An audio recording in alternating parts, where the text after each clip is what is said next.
Assalamualaikum warahmatullahi wabarakatuh. Hi students, welcome to our English class channel with me Miss Yuna. How are things? Gimana kabarnya? Semoga selalu sehat walafiat, tetap menjaga kesehatan, memakai masker, dan menjaga jarak, dan jangan lupa menjauhi kerumunan, dan tetap selalu semangat dalam mengejar cita-cita kalian. Before we start the lesson, don't forget to pray first and prepare all your stuff. Bukunya juga disiapkan, segala macam peralatan untuk belajar silakan kalian persiapkan. Oke, kelas.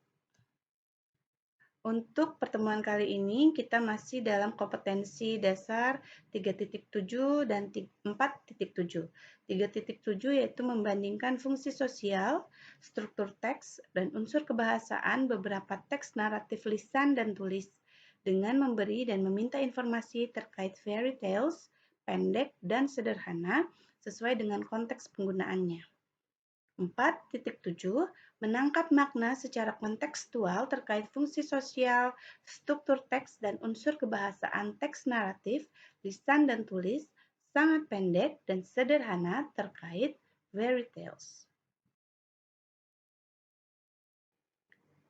In this session, we will focus on kinds of narrative text and message of narrative text, atau jenis-jenis teks naratif dan pesan teks naratif.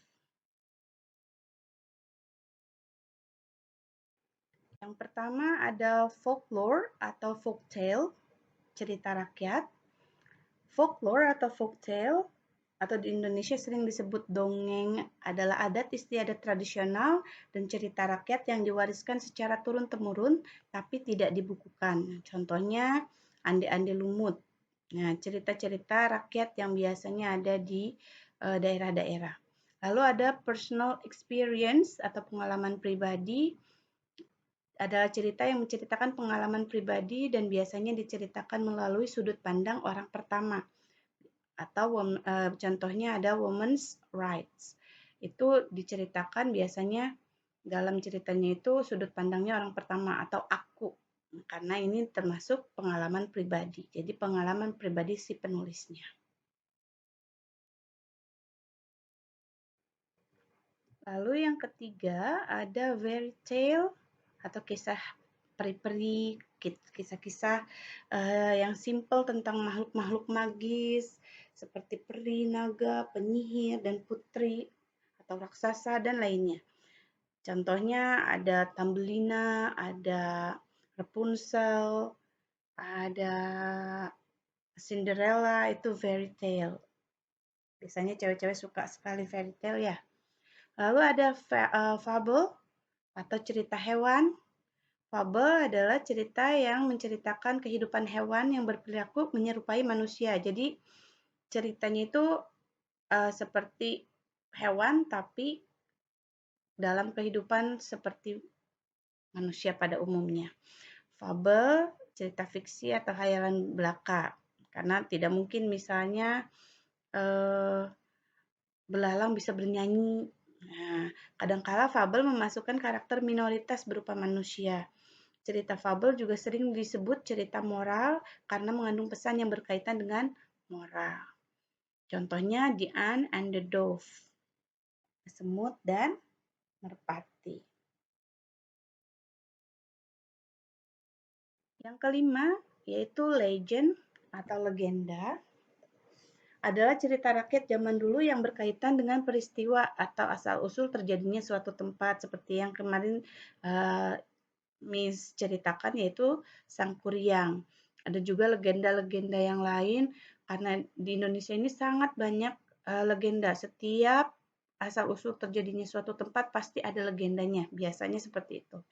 Lalu ada myth atau mitos berkaitan dengan penafsiran tentang alam semesta dalam penciptaan dunianya, lalu keberadaan makhluk-makhluknya, dan biasanya ini dianggap benar-benar terjadi. Contohnya Story of Ajisaka and Dewata Cengkar. Ini kalau tidak salah di Bali ya. Kalau tidak salah ini cerita mitos yang ada di Bali. Oke, next ada romance atau romansa. Nah, ini karya sastra yang bentuk prosa, melukiskan watak dan isi jiwa masing-masing. Biasanya roman itu kisah-kisah percintaan, contohnya seperti Romeo and Juliet. Lalu ada mysteries atau kisah misteri. Nah, cerita yang belum diketahui dengan pasti apakah ini benar atau tidak. Tapi biasanya orang-orang sangat senang dengan kisah-kisah misteri. Seperti misalnya Mystery of Lawang Sewu.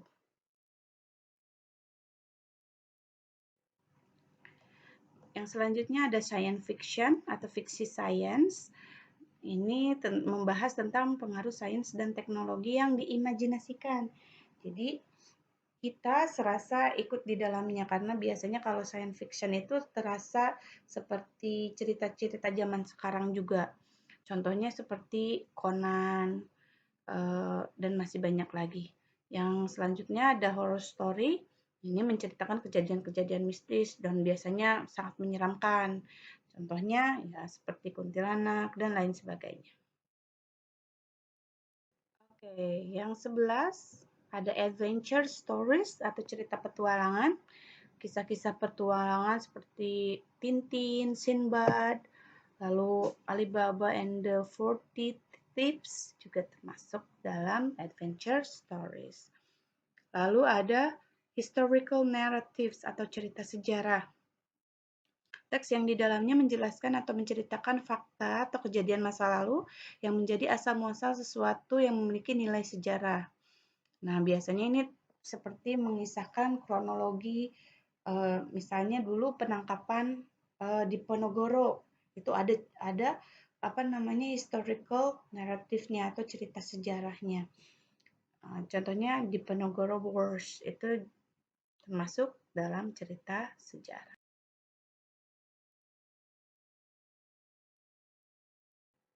Oke, kelas. Setiap cerita naratif mengandung pesan moral.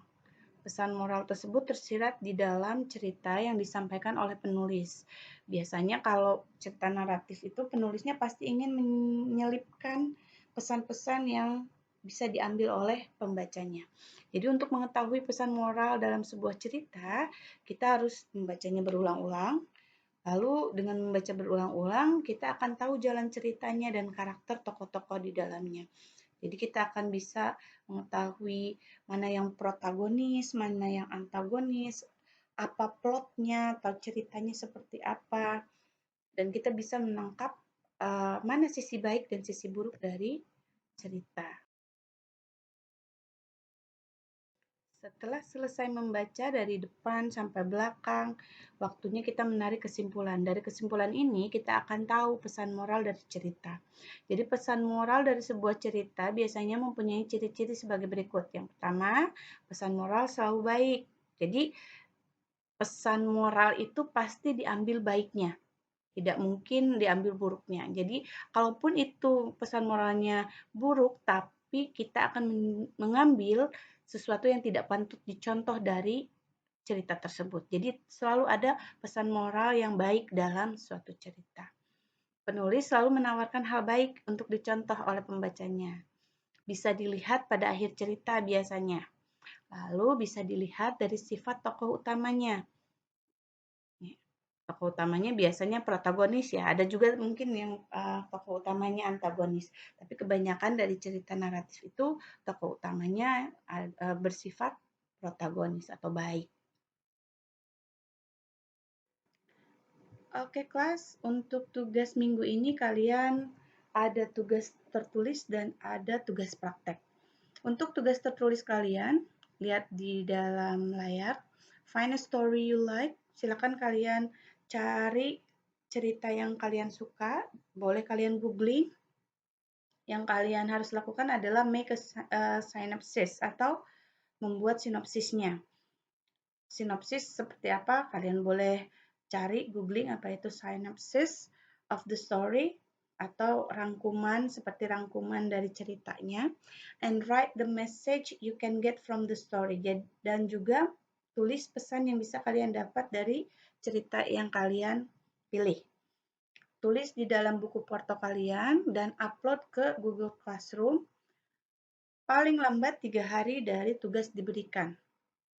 Dan untuk tugas yang kedua, yaitu English Practice, adalah video presentasi. Kamu membacakan sinopsis dan pesan yang sudah kalian tulis di buku porto kalian. Boleh with text or without text. Boleh dengan teks atau tidak dengan teks. Waktunya 1 minggu dari tugas diberikan. Silakan kalian kerjakan semua tugas-tugasnya dengan baik, karena jika kalian tidak menyerahkan tugas, kalian tidak bisa mengikuti ulangan bahasa Inggris di minggu selanjutnya. Jadi, aturan main untuk ulangan kompetensi dasar 3.7 dan 4.7 adalah semua tugas dari awal minggu pertama sampai minggu ketiga semua harus sudah lengkap. Jika tidak lengkap, maka kalian tidak diizinkan untuk ikut dalam ulangan pada minggu depan. Oke?